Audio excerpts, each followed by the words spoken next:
Hello friends, welcome to our channel medical field guidance. So guys, अगर आप AIIMS BSc nursing and paramedical 2021 के exam देने वाले हैं तो इस वीडियो को एंड तक जरूर देखना। उससे पहले एक और बात मैं आपको बोल दूं कि अगर आपने अब तक टेलीग्राम चैनल ज्वाइन नहीं किया है तो उसको बेसिकली आपको सबसे पहले ज्वाइन करना है, क्योंकि वहाँ पे आपको फ्री में जितना भी स्टडी मटेरियल मैंने प्रोवाइड किया है वो आप वहाँ से एक्सेस कर सकते हो। जो भी mock test, demo mock test हैं वो आप वहाँ से अवेल कर सकते हो और आप अपनी प्रिपरेशन को चेक कर सकते हो। तो टेलीग्राम चैनल को ज्वाइन कर लेना। नेम क्या है? Medical field guidance. ठीक है, चलिए आगे बात करते हैं। इस वीडियो में हम क्या क्या डिस्कस करेंगे वो देख लेते हैं। तो बेसिकली इस वीडियो में हम जो हमारा नर्सिंग एंड पैरामेडिकल का एग्जाम होता है उसके पैटर्न और लेवल के बारे में डिस्कस करेंगे। सिलेबस क्या रहेगा, कट ऑफ क्या रहेगी और इसकी टेस्ट सीरीज और नोट्स के बारे में बहुत सारी बातें हम डिस्कस करेंगे। और साथ में जो सबसे बड़ा कंफ्यूजन है कि इसकी एग्जाम डेट कब हो सकती है, क्योंकि अब तक कोई नोटिफिकेशन इसका आया नहीं है। तो प्रेडिक्टेड डेट क्या होगी एग्जाम की, वो हम यहाँ पे डिस्कस करेंगे।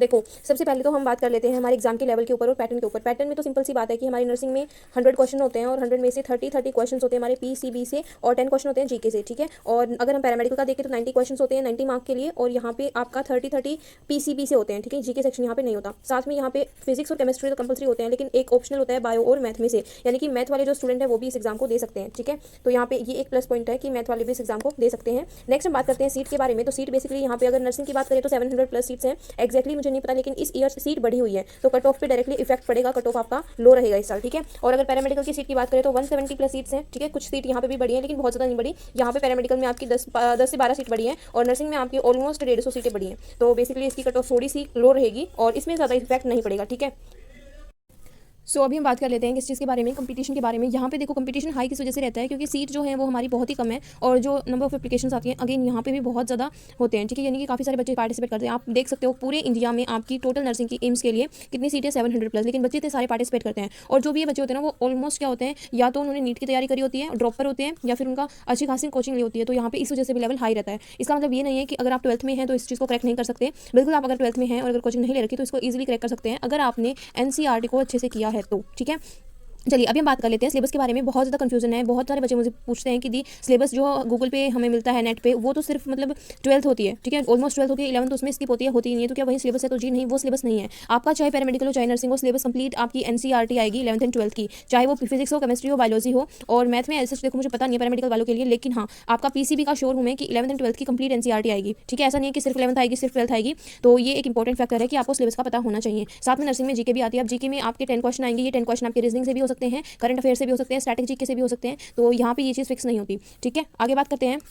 देखो आगे सबसे इंपॉर्टेंट बात तो यही है कि अगर आपका एनसीईआरटी तो हमें कहाँ से पढ़ना है। तो बेसिकली एनसीईआरटी इनफ रहती है, आपको एक्स्ट्रा कोई कोचिंग करने की जरूरत नहीं होती है। बहुत ज़्यादा हाई फाई लेवल के क्वेश्चंस नहीं आते हैं जो कि आप सोल्व ना करो। मैंने बताया कि कंपटीशन ज़्यादा होता है, इस वजह से नहीं होता, ये क्वेश्चन का लेवल ज़्यादा होता है। कंपटीशन ज़्यादा इस वजह से होता है क्योंकि सीट कम है और बच्चे ज़्यादा पार्टिसिपेट करते हैं। ठीक है, आगे हम बात कर लेते हैं कट ऑफ के बारे में। कट ऑफ क्या रहती है इसकी, तो यहाँ पे मैं SC/ST की कट ऑफ डिस्कस कर रही हूँ। सबसे पहले देखो, अगर आप नर्सिंग कर रही हो तो आपके 40 प्लस मार्क्स होने चाहिए, क्योंकि सीट आपकी 700 प्लस है। ठीक है, अगर हम SC/ST की सीट देखें तो उसमें से आपकी अराउंड 150 सीट मिल जाएंगी। ठीक है, अगर आप अलग अलग एम्स की चेक करोगे, प्रोस्पेक्टस में भी देखोगे तो मिल जाएगी, अदरवाइज मैंने वीडियो भी बना रखी है। और एक और इंपॉर्टेंट बात की, जो इंपॉर्टेंट चैप्टर्स की वीडियो काफी सारे बच्चे बोल रहे हैं कि हमें इंपॉर्टेंट चैप्टर्स बता दो, तो उसकी वीडियो भी ऑलरेडी मैंने बना रखी है। जो अगर आप चैप्टर आराम से आप कर लोगे तो मार्क्स आपके 50 प्लस तो आ ही जाएंगे और आपका सिलेक्शन श्योर हो जाएगा। ठीक है, SC/ST अगर आप पैरामेडिकल में हो, पैरामेडिकल में देखो अभी यहाँ पे स्पेसिफिक अगर आपको कोई कोर्स करना है किसी स्पेसिफिक एम से, कि मान लो मेरे को एम्स दिल्ली से, या दिल्ली छोड़ो, दिल्ली की तो ऑब्वियसली हाई जाएगी। आप सोचो आपको एम्स ऋषिकेश से आप एग्जांपल लो कि मुझे BOT करना है। ठीक है, मैं एग्जांपल ले रही हूँ। तो आपको अगर BOT करना है स्पेशली तो इसके लिए आपको मार्क्स हाई लाने पड़ेंगे। ऐसा नहीं है कि आपके मार्क्स भी लो हैं और आपको आपका मनपसंद कॉलेज भी चाहिए और उसमें मनपसंद कोर्स भी चाहिए। अगर बिल्कुल आपको अपना डेटो सोच रखा है कि मेरे को ये कोर्स पर्टिकुलर लेना है तो आपके मार्क्स इतने तो एटलीस्ट होने चाहिए 50 से ऊपर।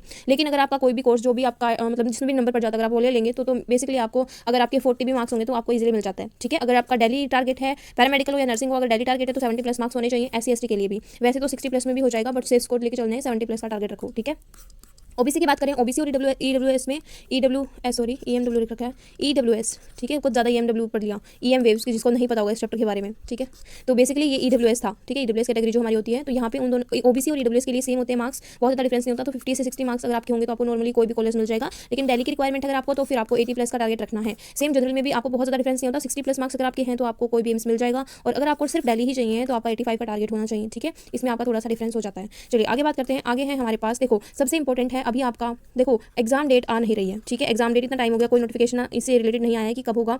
तो यहाँ पे बेसिकली आपको सबसे ज़्यादा जरूरी है कि अपनी प्रिपरेशन को आपको उसी स्पीड से रखना है जैसे आपने स्टार्ट की थी। बट मैं जानती हूँ कि आपकी नहीं हो पा रही है क्योंकि सर्टेनिटी नहीं हो रही है एग्जाम की कि कब होगा। तो बेसिकली आपको टेस्ट सीरीज रिक्वायरमेंट होंगी अभी, क्योंकि देखो हम जो भी पढ़ रहे हैं उसके रिगार्डिंग हमें पता होना चाहिए कि एग्जैक्ट पैटर्न उसका क्या आएगा, किस तरीके के क्वेश्चन का लेवल रहेगा। तो उन सबको करने के लिए आपको टेस्ट सीरीज ज्वाइन कर लेनी चाहिए। आप कोई भी टेस्ट सीरीज ले सकते हो, या तो पर्टिकुलर एम्स की ले लो तो वो बेस्ट रहेगा। ठीक है, अगर आप पर्टिकुलर एम्स BSc नर्सिंग की ले रहे हो तो वो बेस्ट रहेगा। लेकिन अगर आपके पास आप अफोर्ड नहीं कर सकते या कोई कोई भी इशू है तो फिर आप नीट के थ्रू भी, जो नीट की आपकी फ्री मॉक टेस्ट सीरीज होती है उनको ज्वाइन कर सकते हो, कोई भी आप पीडीएफ सोल्व कर सकते हो।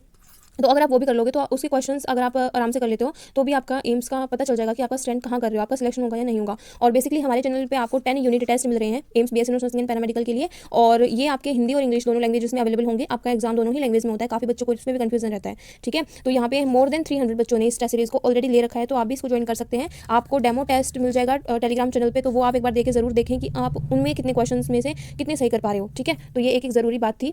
और अभी एक इंपॉर्टेंट बात ये है कि अगर आपकी तैयारी सही नहीं चल रही है, क्योंकि काफ़ी सारे बच्चे जिन्होंने टेस्ट सीरीज ले रखी है उन बच्चों के मैसेज आते हैं कि हमारी पढ़ाई उतनी ज़्यादा अच्छे से नहीं हो रही है जितने हमने स्टार्ट किया था, और अभी तो पढ़ने का मन नहीं करता क्योंकि इतना ज़्यादा डिले हो रहा है एग्जाम कि अगर सर्टेनिटी नहीं रहेगी तो माइंड में ये होगा कि क्या ही पढ़े, है ना। तो उस चीज़ को वापस से गेन अप करने के लिए आपके लिए नोट्स की अरेंजमेंट मैं कर रही हूँ। तो इसमें आपके बायो, फिजिक्स एंड केमिस्ट्री जी के सभी के नोट्स होंगे। ठीक है, होंगे किस तरीके से, आपको पीडीएफ की फॉर्म में नोट्स मिलेंगे, और ये पीडीएफ की फॉर्म में मिलेंगे। तो आपके बायो में तो एनसीईआरटी हाइलाइट्स होंगे।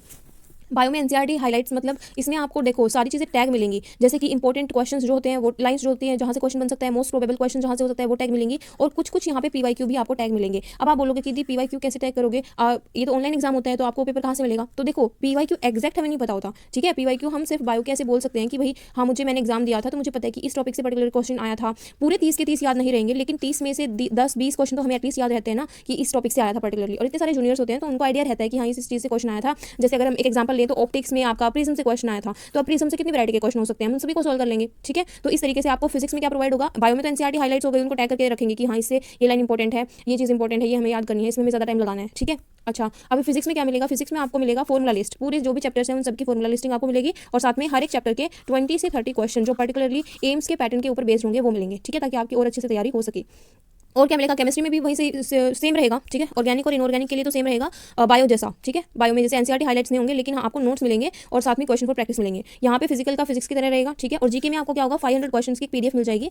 इकट्ठी 500 क्वेश्चन की पीडीएफ नहीं होगी, लेकिन हाँ आपको जैसे 50 क्वेश्चन एक दिन हो गए, 50 क्वेश्चन एक दिन हो गए, 100 क्वेश्चन एक दिन हो गए, इस तरीके से पीडीएफ मिल जाएगी। ठीक है, अब इसको करने का बेनिफिट क्या रहेगा, इसको करने का बेनिफिट देखो ये रहेगा, जैसे हम कल से इसको स्टार्ट करेंगे, जैसे 1 से लेकर 15 दिन में हम अपना पूरा सिलेबस इन पीडीएफ की फॉर्म के थ्रू कंप्लीट कर लेंगे। ठीक है, आपको क्या करना है, जैसे आपने पैकेज परचेज किया, आपको आज से पीडीएफ मिलने जैसे स्टार्ट हुई है, तो आपको ये अपने मन में बनाना है कि मेरे को आज 2 पीडीएफ मिल रही हैं, चाहे उनमें 150 पेज हो, चाहे उनमें 200 पेज हो, मुझे वो पेज पूरे याद करके सोने हैं और नेक्स्ट दिन को रिवाइज करना है, और दूसरी जो नई पीडीएफ है उनको याद करना है। ठीक है, तो आपने पहले तो एक बार कर ही रखा है सिलेबस, तो आपका ये एक रिवीजन आप बोल सकते हो, या फिर अगर आपका सिलेबस कंप्लीट नहीं हुआ था तो भी आप बोल सकते हो कि आपका इन 15 दिनों में सिलेबस पूरा हो जाएगा। ठीक है, फिर मान लो अगर आपका अक्टूबर एंड में एग्जाम होता है तो उतना ज़्यादा प्रेशर आपके ऊपर नहीं रहेगा, आप बहुत ईजिली पेपर को कर सकते हो। ठीक है, और इतने सारे क्वेश्चन आपको प्रैक्टिस करने को मिलेंगे, हर एक चैप्टर के 20 से 30 क्वेश्चन एटलीस्ट आप प्रैक्टिस कर लोगे, और जो कि आपके डायरेक्टली पीवाईक्यू बेस तो नहीं होंगे, लेकिन हाँ पैटर्न वही रहेगा। ठीक है, इतना क्या लेवल रहेगा वो सब वही जो एम्स का होता है वही रहेगा। ठीक है, और यहाँ पे ये इंपॉर्टेंट बात ये है कि ये सिर्फ 50 स्टूडेंट्स के लिए होगा, बहुत ज़्यादा स्टूडेंट्स के लिए नहीं होगा, क्योंकि उनके साथ कम्युनिकेट कर पाना थोड़ा सा ईजी नहीं होता। ठीक है, टेस्ट सीरीज 300+ बच्चों ने ले रखी है, तो उनसे सबसे बात कर पाना थोड़ा सा इंपॉसिबल सा हो जाता है।